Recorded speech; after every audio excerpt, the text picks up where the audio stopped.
What's going on, everybody? My name is Anthony, aka Tone114, and today I will be bringing you my Week 4 team builder for the NES when I go up against Rick Malone, coach of the New York Nuzleafs.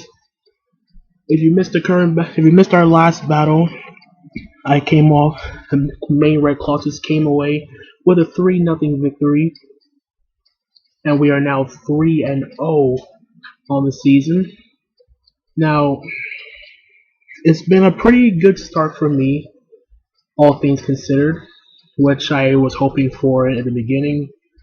And now here I am against Rip Malone, coach of the New York Nuzleafs. He has a very solid team, although he hasn't had the start that he wished that he would hope for. He's currently 0-3, but nonetheless, he does have a very threatening team. Just to break down his team, which is provided on the right. Starting off, he has that superior, contrary Leaf Storm. What more can you say about superior? If it gets at least or possibly gets a +6, it can potentially sweep a ton of teams out there are prepared for superior.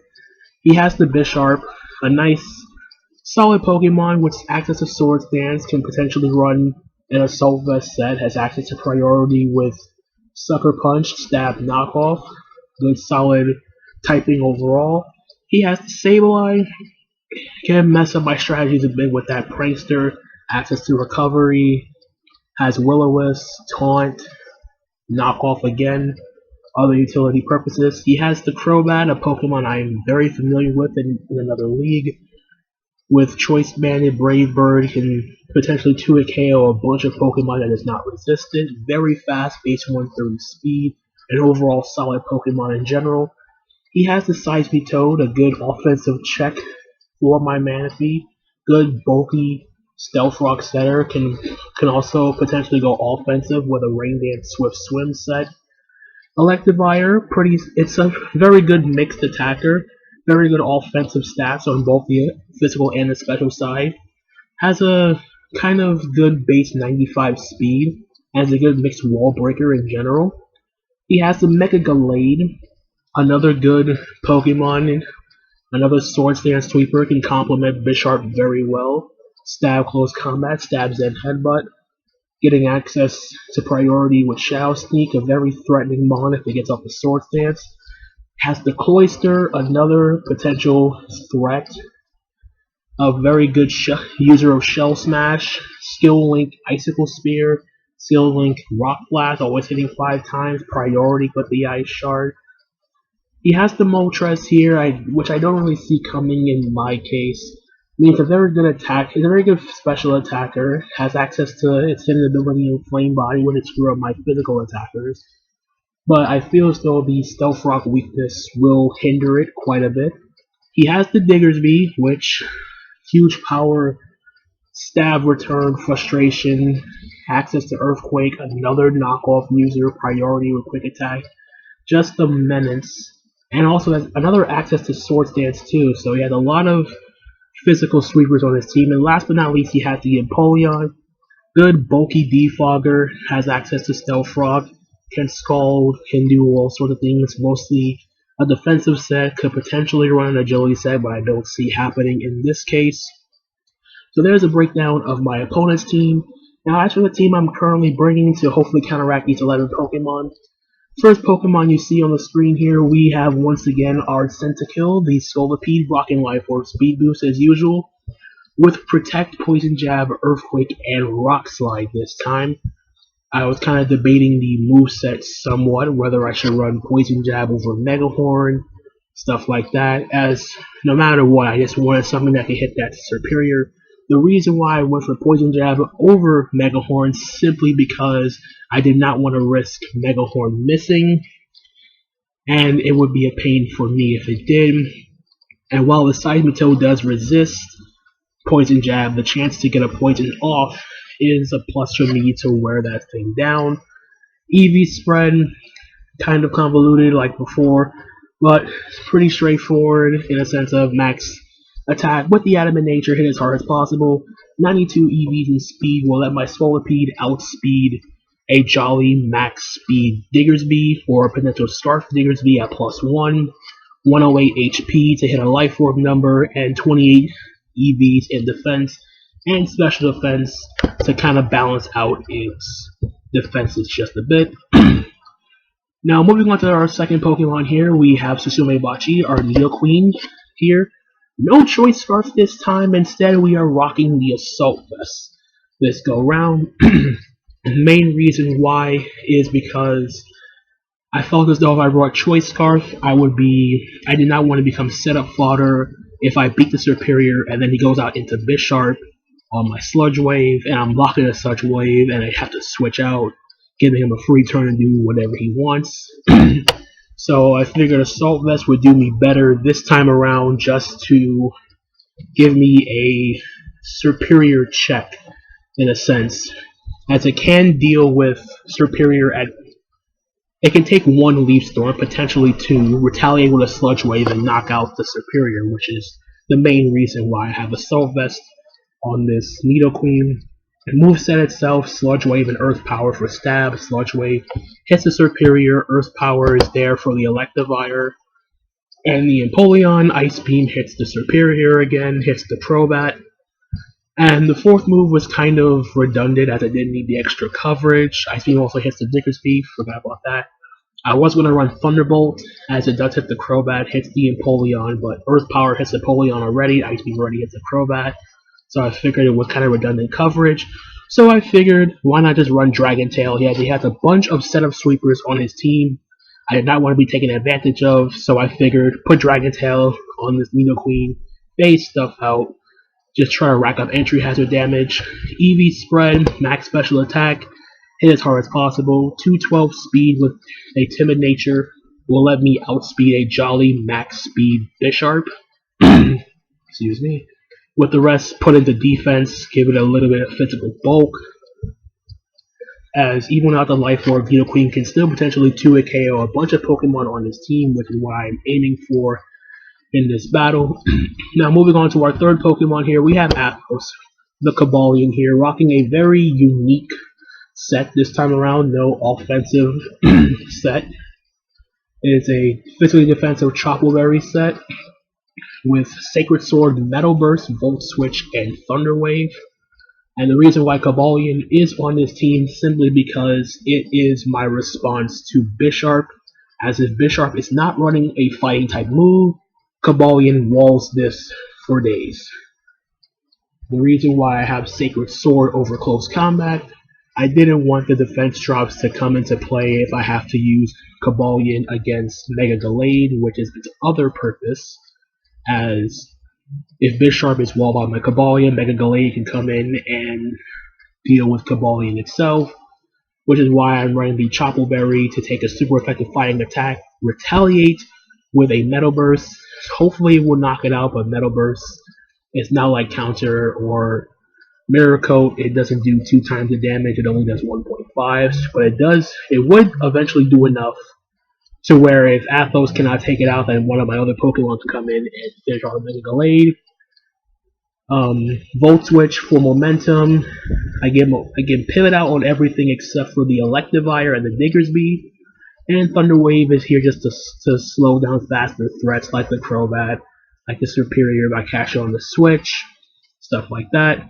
As for the EV spread, physically defensive, max defense, 20 speed EVs with a jolly nature, lets my Cobalion outspeed a jolly max speed Diggersby, non-choice scarf. And the rest is just mixed up between max defense and wretched HP. Chople Berry to take a super effective fighting attack if need be, retaliate with a Metal Burst, which is what I'm aiming for with my Athos here. Moving on to the fourth Pokemon, making its debut for the Maine Red Clawitzers, we have Camilla here, the Gourgeist Super, rocking the Cobra Berry with a pretty standard set from a regular standpoint with Will-O-Wisp, Synthesis, Seed Bomb, and Shadow Sneak. Now, Gourgeist is my main response to Diggersby, as a knockoff with the Cobra Berry, eats the Cobra Berry, doesn't do anything to it, potentially burn a Diggersby with Will-O-Wisp, and that will be a pretty useless Diggersby. Diggersby can only hit me super effectively with that knockoff, it doesn't want to get burned, I can burn the potential Bisharp if it's not Lumberry. I can burn the Diggersby.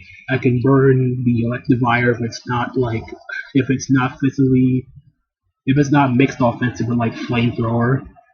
Seed Bomb is here for the Seismitoad, and Shadow Sneak is here for priority, pick off weakened foes like a potential Mega Gallade, stuff like that. Running a fiddly defensive spread of max HP, max defense, rest and attack, with the Impish Nature, boost that physical defense so I can take on his physical hitters a whole lot better. So now we move on to our fifth Pokemon here. We have Crimson, the Drenagon, coming back for another week, rocking the Rough Skin Rocky Helmet combination with Stealth Rock, Dragon Tail, Glare, and Rock Slide. Now, Drenagon here is my main response to his Crobat, as I do not have a really good flying resist on my team. My only real flying resist is my Lantern, which does not like taking repeated hits over and over again. At least in Drenagon's case, it can punish the Crobat for making contact with it. If it Brave Birds, the Rough Skin plus Rocky Helmet plus Brave Bird recoil will add up immensely. Rocking Stealth Rock, Dragon Tail, Glare, and Rock Slide. Get up my rocks, phase things out with Dragon Tail, paralyze stuff with the Glare, which Glare can paralyze the Diggersby, which Thunder Wave cannot, and Rock Slide is just here to hit the Crobat, the potential Moltres if he does bring it, and just try to get some Paraflinches in general. Another physically defensive spread, max HP, max defense. He had a lot of physical attackers on his team, and I just needed a way to deal with it. Now on to the last Pokemon here, we have Splish Splash the Manaphy, rocking another physically defensive spread with Rindo Berry, Calm Mind 3 attacks. With Calm Mind, Scald, Ice Beam, and Energy Ball. I was debating the last move whether I should run Energy Ball or Dazzling Gleam to hit the Sableye and the Gallade, but I figured that neither want to take a Scald anyway, especially the Mega Gallade. So I figured go for Energy Ball so I'm not completely walled by the Seismitoad. So Rindo Berry here so I can take a super effective draft attack from the Superior Leaf Storm. I can live. If I get off enough Calm Mind boost, I can potentially knock out the Superior if it's weakened enough. Scald here for stab, cripples the Diggersby if it gets burned, cripples the Crobat if it decides to switch in for whatever reason, the Bisharp, stuff like that. Ice Beam hits the Crobat, hits the Diggersby again, and the Superior. Energy Ball is mainly here for the Seismitoad. EV spread here. I'm running max HP, 172 defense, and 84 speed EV with a Tip of Nature will let my Manaphy outspeed a jolly max speed Diggersby. As for what I could have potentially brought over some of these Pokemon, I considered Blissey on this team again, but as a way to deal with Superior. But I figured that if he brought Substitute Leech Seed, Leaf Storm, Hidden Power Fire, Superior, my Blissey would not beat Superior in a 1v1 situation, because all of the health that Superior gets back when Blissey, it can substitute for days on end, get to +6 easily, and PP stall my Blissey, which I did not want.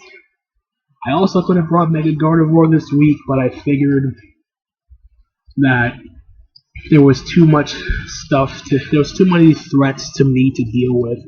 I needed to deal with Crobat, I needed to deal with Bisharp, I needed to deal with Diggersby, and even if I tried to utilize Mega Gardevoir, he had Crobat with the Brave Bird, even if I did Trick Room Mega Gardevoir again, he had double priority with Diggersby with the Quick Attack, Mega Gallade with the Shadow Sneak, and considering how poor physical bulky Mega Gardevoir is, I didn't want to risk something like that, so I figured leave it in the back burner for this week.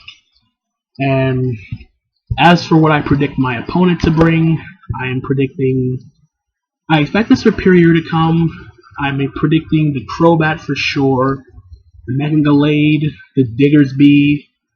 I predict the Seismitoad, and the last Pokemon is kind of a toss-up between his Bisharp and his Sableye. Sableye just so He can taunt my Manaphy, prevent it from getting a mini to start setting up tail glows to him, as it does threaten his team quite a bit, my Manaphy.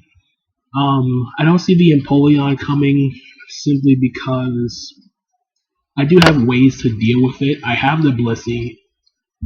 The same thing that I don't expect him to bring the Moltres simply because if he brings it, it'll kind of be an issue to keep rocks up off the field. And of course, I also have Blissey in the back. Cloyster, I kind of do expect. It's kind of a wild card for me, but the combination of Icicle Spear plus Rock Blast is resisted both by my Cobalion. So I think if he does bring it, he'll have to bring it with Mega Gallade. So it might be a substitute over the Bisharp as like a last minute replacement. The Electivire, possibly, but as a nice mixed attacker. But if you bring like a Choice Scarf set, that might be a problem because I don't really. My Electric Resist is Nidoqueen, which I need to keep healthy for the Superior. I need my Druddigon to be healthy for the Crobat. So it's a possibility to come as well. But we'll see what happens as the match progresses, as it takes place. Even though my opponent is 0-3, I will not take this battle for granted. I feel as though I have brought a team that can deal with most of his threats, if not all of them. And if you feel that I could have brought something different, feel free to leave a comment down below. See what else I could have brought differently, and I'm hoping you have a great battle with Malone. And we're looking to see if we can go 4-0 on this season. So, until next time, my name is Anthony, aka Tone114, and I will catch you guys on the flip side. Later!